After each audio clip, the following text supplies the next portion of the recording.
Hi, students, let's get started with the subject Hindi स्पर्श 2 chapter 13 पतझर में टूटी पत्तियां।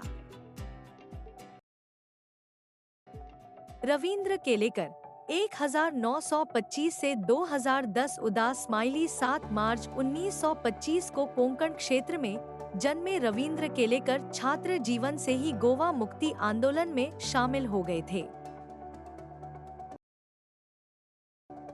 गांधीवादी चिंतक के रूप में विख्यात केलेकर ने अपने लेखन में जनजीवन के विविध पक्षों, मान्यताओं और व्यक्तिगत विचारों को देश और समाज के परिप्रेक्ष्य में प्रस्तुत किया है। इनकी अनुभवजन्य टिप्पणियों में अपने चिंतन की मौलिकता के साथ ही मानवीय सत्य तक पहुंचने की सहज चेष्टा रहती है। कोंकणी और मराठी के शीर्षस्थ लेखक और पत्रकार रविंद्र केलेकर की कोंकणी में 25, मराठी में 3, हिंदी और गुजराती में भी कुछ एक पुस्तकें प्रकाशित हैं। केलेकर ने काका कालेलकर की अनेक पुस्तकों का संपादन और अनुवाद भी किया है। गोवा कला अकादमी के साहित्य पुरस्कार सहित कई पुरस्कारों से सम्मानित केलेकर की प्रमुख कृतियां हैं कोंकणी में उजवाडाचे सूर समिधा, सांगली, ओथांबे, मराठी में कोंकणीचे राजकरण, जापान जसा दिसला और हिंदी में पतझर में टूटी पत्तियां। पाठ 1, गिन्नी का सोना। शुद्ध सोना अलग है और गिन्नी सोना अलग। गिन्नी के सोने में थोड़ा सा तांबा मिलाया हुआ होता है, इसलिए वह ज्यादा चमकता है और शुद्ध सोने से मजबूत भी होता है। औरतें अक्सर इसी सोने के गहने बनवा लेती हैं। फिर भी होता तो वह है गिन्नी का ही सोना। शुद्ध आदर्श भी शुद्ध सोने के जैसे ही होते हैं। चंद लोग उनमें व्यवहारिकता का थोड़ा सा तांबा मिला देते हैं और चलाकर दिखाते हैं। तब हम लोग उन्हें प्रैक्टिकल आइडियलिस्ट कहकर उनका बखान करते हैं। ये बात न भूलें कि बखान आदर्शों का नहीं होता, बल्कि व्यावहारिकता का होता है। और जब व्यावहारिकता का बखान होने लगता है, तब प्रैक्टिकल आइडियलिस्टों के जीवन से आदर्श धीरे धीरे पीछे हटने लगते हैं और उनकी व्यवहारिक सूझबूझ ही आने लगती है। सोना पीछे रहकर तांबा ही आगे आता है। चंद लोग कहते हैं गांधी जी प्रैक्टिकल आइडियलिस्टों थे, व्यावहारिकता को पहचानते थे, उसकी कीमत जानते थे, इसलिए वे अपने विलक्षण आदर्श चला सके, वरना हवा में ही उड़ते रहते, देश उनके पीछे न जाता। हाँ, पर गांधी जी कभी आदर्शों को व्यावहारिकता के स्तर पर उतरने नहीं देते थे, बल्कि व्यावहारिकता को आदर्शों के स्तर पर चढ़ाते थे। वे सोने में तांबा नहीं, बल्कि तांबे में सोना मिलाकर उसकी कीमत बढ़ाते थे। इसलिए सोना ही हमेशा आगे आता रहता था। व्यवहारवादी लोग हमेशा सजग रहते हैं, लाभ-हानि का हिसाब लगाकर ही कदम उठाते हैं। वे जीवन में सफल होते हैं, अन्यों से आगे भी जाते हैं, पर क्या वे ऊपर चढ़ते हैं? खुद ऊपर चलें और अपने साथ दूसरों को भी ऊपर ले चलें, यही महत्व की बात है। यह काम तो हमेशा आदर्शवादी लोगों ने ही किया है। समाज के पास अगर शाश्वत मूल्यों जैसा कुछ है तो वह आदर्शवादी लोगों का ही दिया हुआ है। व्यवहारवादी लोगों ने तो समाज को गिराया ही है। पाठ 2, झेन की देन। जापान में मैंने अपने एक मित्र से पूछा, यहाँ के लोगों को कौन सी बीमारियां अधिक होती हैं?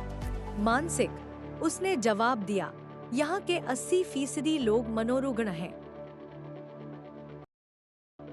इसकी क्या वजह है? कहने लगे, हमारे जीवन की रफ्तार बढ़ गई है।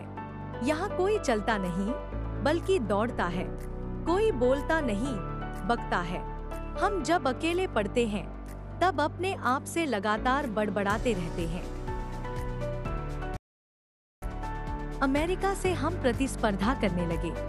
1 महीने में पूरा होने वाला काम 1 दिन में ही पूरा करने की कोशिश करने लगे। वैसे भी दिमाग की रफ्तार हमेशा तेज ही रहती है। उसे स्पीड का इंजन लगाने पर वह 1000 गुना अधिक रफ्तार से दौड़ने लगता है।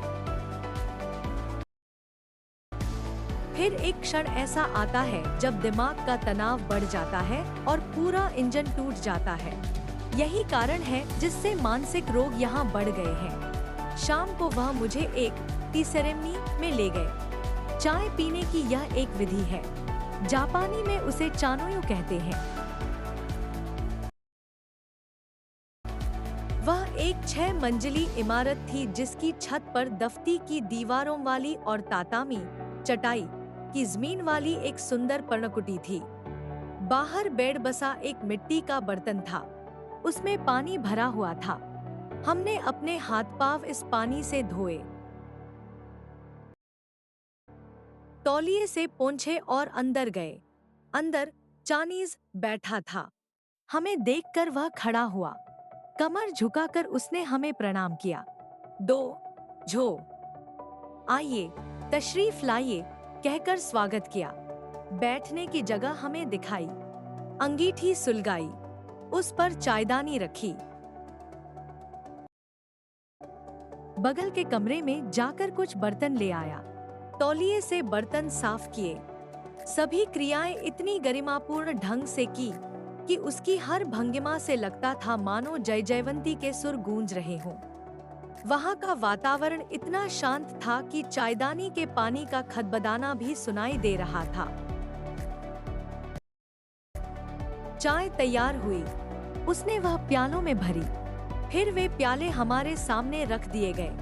वहाँ हम 3 मित्र ही थे। इस विधि में शांति मुख्य बात होती है, इसलिए वहाँ 3 से अधिक आदमियों को प्रवेश नहीं दिया जाता। प्याले में 2 घूंट से अधिक चाय नहीं थी। हम ओठों से प्याला लगाकर एक एक बूंद चाय पीते रहे। करीब 1.5 घंटे तक चुस्कियों का यह सिलसिला चलता रहा। पहले 10-15 मिनट तो मैं उलझन में पड़ा। फिर देखा दिमाग की रफ्तार धीरे धीरे धीमी पड़ती जा रही है। थोड़ी देर में बिल्कुल बंद भी हो गई। मुझे लगा मानो अनंतकाल में मैं जी रहा हूँ। यहाँ तक कि सन्नाटा भी मुझे सुनाई देने लगा। अक्सर हम या तो गुजरे हुए दिनों की खट्टी मीठी यादों में उलझे रहते हैं या भविष्य के रंगीन सपने देखते रहते हैं। हम या तो भूतकाल में रहते हैं या भविष्यकाल में। असल में दोनों काल मिथ्या है। एक चला गया है, दूसरा आया नहीं है। हमारे सामने जो वर्तमान क्षण है वही सत्य है। उसी में जीना चाहिए। चाय पीते पीते उस दिन मेरे दिमाग से भूत भविष्य दोनों काल उड़ गए थे। केवल वर्तमान क्षण सामने था और वह अनंत काल जितना विस्तृत था। जीना किसे कहते हैं, उस दिन मालूम हुआ। झेन परंपरा की यह बड़ी देन मिली है जापानियों को। Thanks for watching.